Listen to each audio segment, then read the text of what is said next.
காளிதேவி ஏன் சிவபெருமானின் நெஞ்சில் காலடி வைத்தார் தெரியுமா? தரிசகார அசுரன் என்ற அசுரனை அழிப்பதற்காக பார்வதி தேவி மகா காளியாக அவதாரம் எடுத்தார். கோபத்தின் உச்சியில் இருந்த காளி அந்த அசுரனை அழித்த பின்பும் அவரது கோபம் அடங்கவில்லை.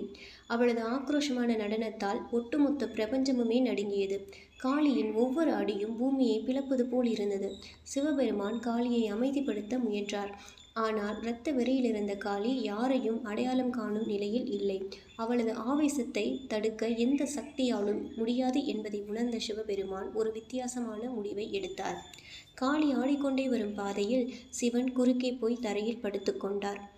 ஆவேசமாக வந்த காளி கவனிக்காமல் சிவபெருமானின் மார்பில் மீது தன் காலை வைத்து மிதித்து விட்டாள்.